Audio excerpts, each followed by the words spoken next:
In today's first edition of an ongoing preservation series, we are going to explore Northridge Mall. A mall once built within a close area of a freeway that eventually got canceled due to local protests. Proceeding through the 90s, crime rate raised amongst the area, with low-income apartments to an actual murder happening outside the mall. All in through this is not the entire reason, as for the economic recession of 2001 was the final shell blown at the structure, and as of 2003, the mall permanently shut its doors. For the following 15 years, the mall would increase security and traps to keep the local gangs and vandals away from the Security on the property. Demolition is now on pause because Black Spruce hopes to sell to Phoenix Investors LLC out of Milwaukee. Phoenix says it's serious about securing. You are trespassing. Please leave the area. This area is under video surveillance and you have been recorded. It added 24/7 security, patrolling and recording, already scaring off a group trying to break in Thursday night. Not only securing the property, but also taking those initial steps in renovating it as well before it can officially acquire the mall. And if that doesn't work out, then the city is choosing to demolish the property, and the city has estimated in the past that would cost them millions of dollars. This mall's best days are long gone. That was clear today when crews rolled onto the property to demolish the abandoned building. Quiet right now, but there was a lot of action out here earlier today, and this fence right here is a great way to tell you about it. On the other side of this fence, that's where crews began the demolition process of that old Boston store. But on this side, there was emotion and tension. You know, that has been the story of Northridge for many years. Just to be here, it feels good, and then it feels sad. A mix of emotion comes up as crews tear down the former Boston store and Northridge Mall. Because it's a part of my life. It's a part of my history. Before it shut down in 2003, this is where Dorothy Nolden made memories. In the best 5 years, the defense between vandals and gangs has depleted as a series of unfortunate events unfolded, ruining the preservation of this once magnificent structure. Now join us to see what is left of what once was the Northridge Mall.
Fire inside the vacant Northridge Mall on the far north side of Milwaukee. The city released pictures of the damage that's been done. You can see some stairs here. The fire department was called to the mall's atrium around 8:30 this morning. The fire chief says it's at least the 7th time firefighters have been called to the vacant mall in the last 15 months. That mall's been closed for 20 years. The city has been trying to get the building demolished. All arts and crafts. This is 30-second radio, spot number 96-2. Northridge Mall presents a family festival of arts and crafts. We've combined two of our most popular shows, performing arts and arts and crafts, into one spectacular event this weekend. Friday through Sunday, visit over 30 of the Midwest's most gifted arts and crafts merchants. Then on Saturday and Sunday, enjoy a wide variety of Milwaukee's favorite performing arts groups. Some will even be performing on stage. It's a family festival of arts and crafts, only at Northridge Mall, where you'll also discover the fine art of shopping. Boy, that's so neat.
Well, you're a whole lot of fun. It's no wonder you're my number one. You're every toy that I've been wishing for. I'm a kid and you're my toy store. You're easy to like, cause you're just right.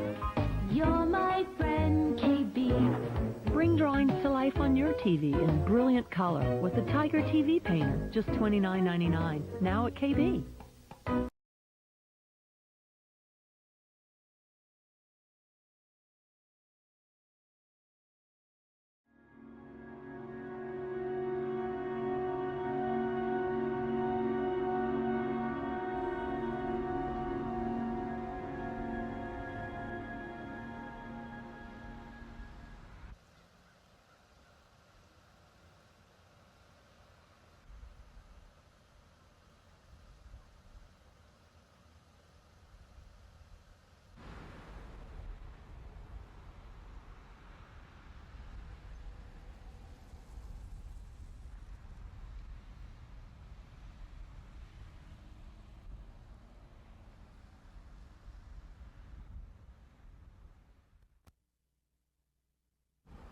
Outside Northridge Mall, the parking lot is nearly empty. No cars, no people, and as of today, no Sears Auto Center. The repair shop closed today, and the department store will shut its doors for good on January 26th. The reason? Underperformance. Now, nearly 200 people will lose their jobs. And a mall already struggling to attract shoppers will lose one of its only 2 department stores left after Yonkers and J.C. Penney's closed last year. It makes me sad because I mean, you used to come out here like a couple of years ago and you couldn't hardly find a place to park. And a good mall like this going to waste, I don't understand it. And Sears isn't the only retailer to pull out of Northridge in recent days. Since Christmas Eve, Eddie Bauer, Fred Meyer Jewelers, Things Remembered, and Wilson's Leather have all closed. Verizon Wireless and Matrix will close on Monday. They're saying like every other week or so stores have been closing, so I don't know what's going on. Some employees worry their store will be the next to close. Lapierre Carby is just trying to remain positive. They say they're not going to close, and even if they did, I can find another job. Carby suspects it won't be long before the entire mall closes, a day she says will be a sad one. She has been coming to Northridge since it first opened in 1972 when she was just 6 years old. It was one of my favorites because it was closer. A lot more people used to shop here. They had about every store you can go to.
Yonkers.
Northridge closed in 2003 and is no stranger to vandals and scumbags ruining this 90s time capsule.